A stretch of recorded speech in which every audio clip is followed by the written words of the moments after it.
Assalamualaikum warahmatullahi wabarakatuh. Pada saat ini Ibu akan menerangkan bab 3 tentang keseimbangan dan struktur pasar.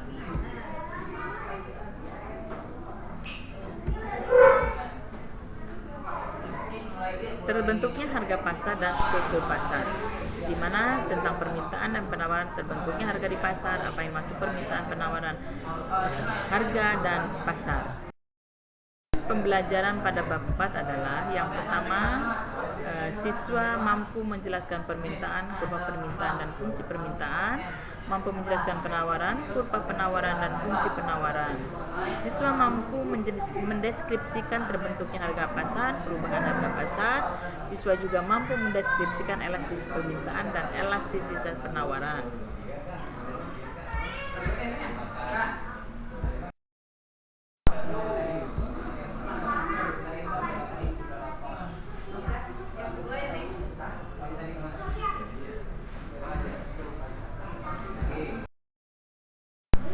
Sekarang apa yang maksud dengan permintaan?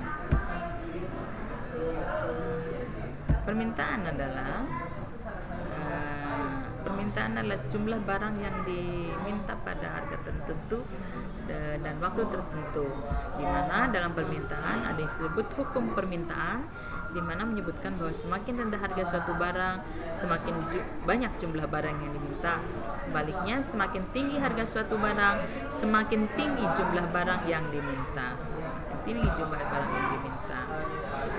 Hukum permintaan dapat digambarkan dengan kurva, di mana kurva permintaan itu akan bergerak dari sisi atas ke kanan bawah. Yang menunjukkan adalah sesuai dengan hukum permintaan.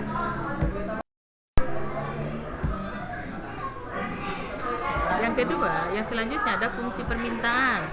Untuk mencari fungsi permintaan, ada di mana rumusnya adalah P min P1 dibagi P2 min P1, Q min Q1, Q2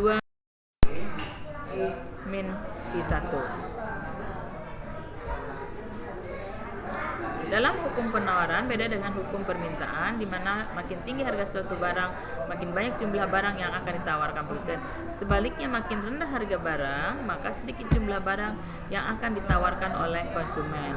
Kurva penawaran beda dengan kurva permintaan, di mana price dan kuantitas lurus sesuai dengan pernyataan dari hukum penawaran. Fungsi penawaran rumusnya adalah sama dengan fungsi permintaan, di mana P min P1, P2 min P1 sama dengan Q min Q1 dibagi Q2 min Q1 ya.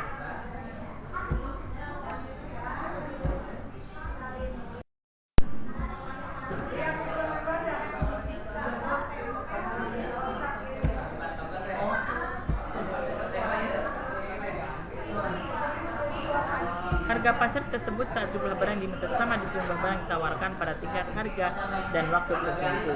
Jadi terjadi pergeseran permintaan dan pergeseran penawaran.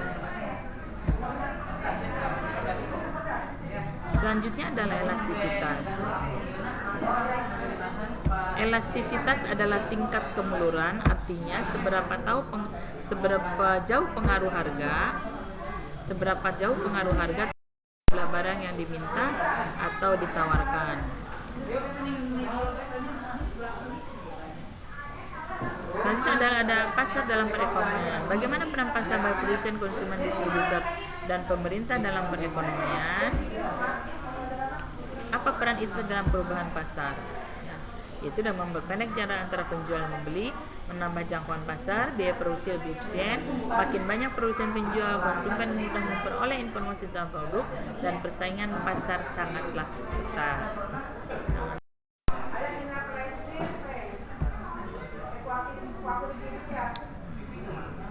Macam-macam pasar. Pasar itu terbagi dalam dua. Ada pasar persaingan sempurna dan pasar persaingan tidak sempurna. Di mana pasar persaingan tidak sempurna itu dari monopoli, oligopoli, dan monopsoni. Pasar faktor produksi dari 4 ada pasar pada faktor produksi tenaga kerja, pasar faktor produksi sumber daya alam, pasar faktor produksi modal, dan pasar faktor produksi kewirausahaan.